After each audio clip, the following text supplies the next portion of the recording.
Hey guys, I'm Cassidy and today I am back with a more serious video than usual. Basically today I'm going to be telling you guys my bullying story, as a lot of people have asked me to do it again. The last time I spoke about it properly was, I think it was like 2-3 years ago. This is my story.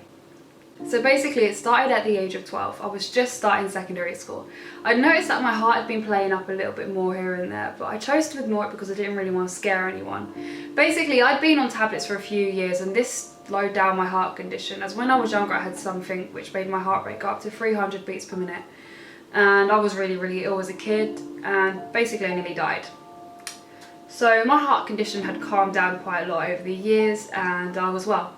So I was starting secondary school and I had started noticing that my heart had been playing up a little bit more, but I was too scared to tell anyone because I was scared of them panicking. So I was obviously really excited about going to school, meeting new people, making new friends. One day I was in class, I was in a maths class, and I remember it was the first lesson of the day. And my heart literally went into a huge attack, and I hadn't had one for years. The only things that I'd had is like the odd beat here and there for a few weeks.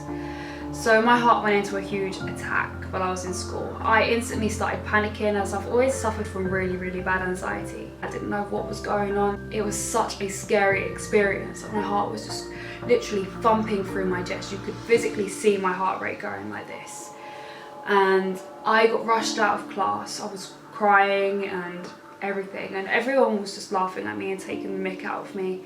So I got blue lighted to Great Ormond Street Children's Hospital, where I found that my heart condition had actually grown back and returned, and it was stronger than what it was before. So it must have been about 2 weeks after I went back into school, and I'd been in Great Ormond Street for this time.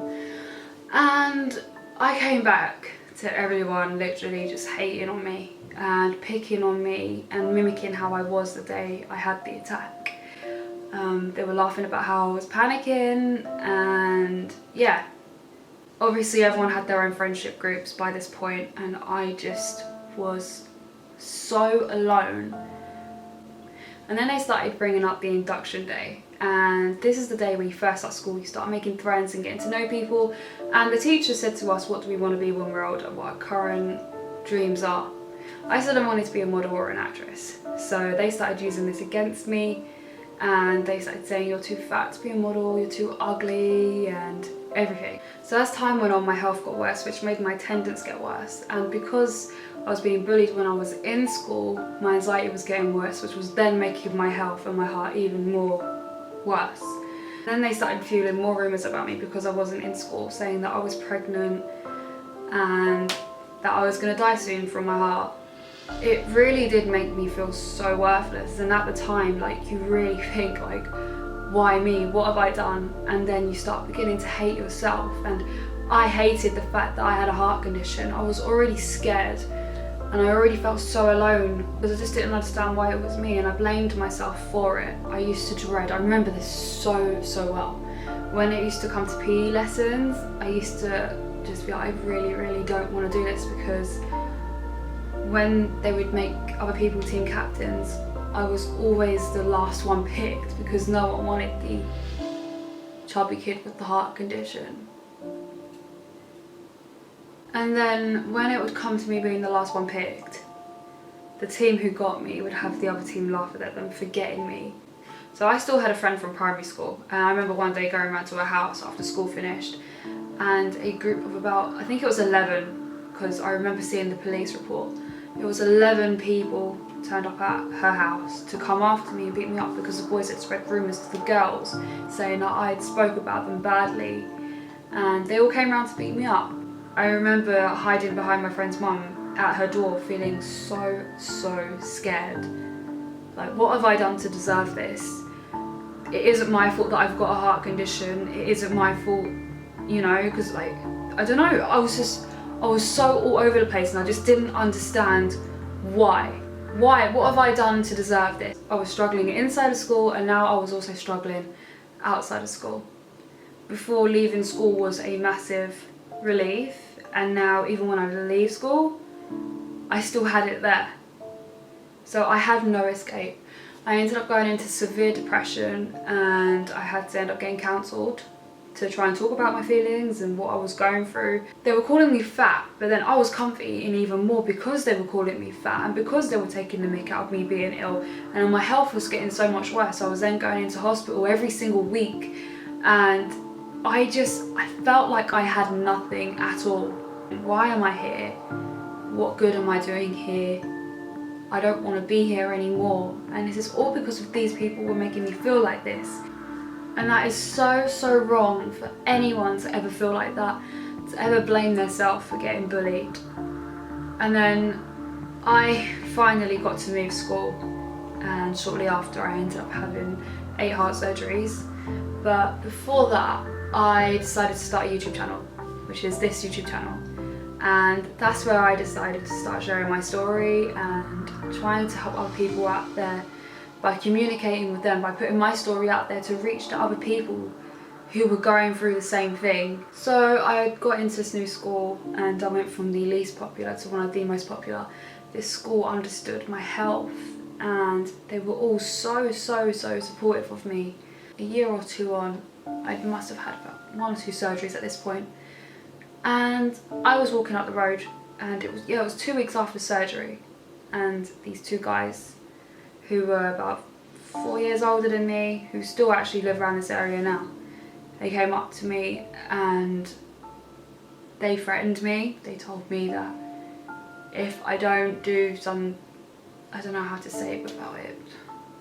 Basically they were asking for sexual things, and they said if I don't, they were going to beat me up. I remember I was trying to walk past them and they were standing in front of me and they was not letting me walk past. So out of panic I said, I'm going to be back in a minute, because there was no other way. Like, there was no other way of me getting past them. Otherwise I thought to myself, this is it, I'm about to get raped. I was weak, I was so tired. Like, this was one of the first times I'd been out of the house since having surgery. Got away, then the next day they saw me, they were throwing rocks at me. I remember throwing rocks, they were literally picking up things off the floor behind me, throwing rocks at me, and then this ended up making me get a fear of going outside. My anxiety had got worse again, my heart had got worse, and by this point this was the illest I'd ever been with my heart condition. I'd gone from having 1 attack a month to having 16 a day, collapsing, everything. So me going through this, I still continued doing my YouTube vlogging and things like that. I didn't expect any sort of special recognition on YouTube for what I was doing. I just thought this is nice to be able to help at least one person out there, and it did. And then it helped more than one person, and it was just amazing. It just inspired me so much to keep going. And by this point, my depression had calmed down quite a lot. And although I still suffer with self-esteem issues, so I'm just so grateful for every single bit of support that I've had so far on my YouTube journey. And in some ways, I'm so glad that I went through it, because it got me to where I am now. And I feel like I went through it for a reason.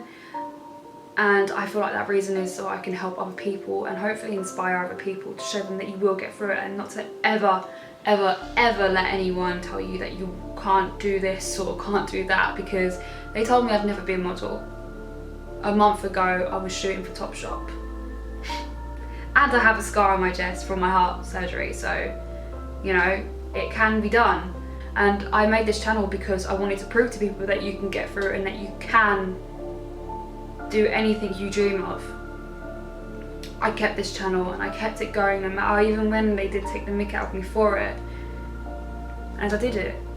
I'm here, years on, and I went from the girl with no friends. Oh my god, no.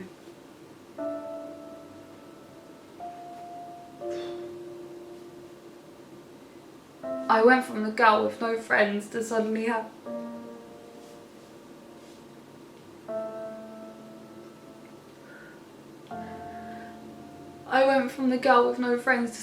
having 80,000 subscribers. And I know it might not be a big number to some people, but to me it's huge, because stop. So please, if anyone's watching this video and you're going through anything that is similar or just a really bad situation, please take it from me, you're going to get through it. And Pinky promise. Here you go, here's a pinky promise. There you go. I promise you, you're gonna get through it and prove your bullies wrong. Success is the best revenge. I'm telling you guys, it is the best revenge. Thank you guys for watching. I'm gonna have more fun videos up this week. Maybe another lyric prank if I can actually manage to do it. If you guys have any questions or anything like that, or if anyone ever needs anyone to talk to, please contact me like on Twitter, Instagram, Snapchat, or even on my comment section because I reply literally as much as I can. Thank you so much for watching. I'm Cassidy Valentine and this is my story.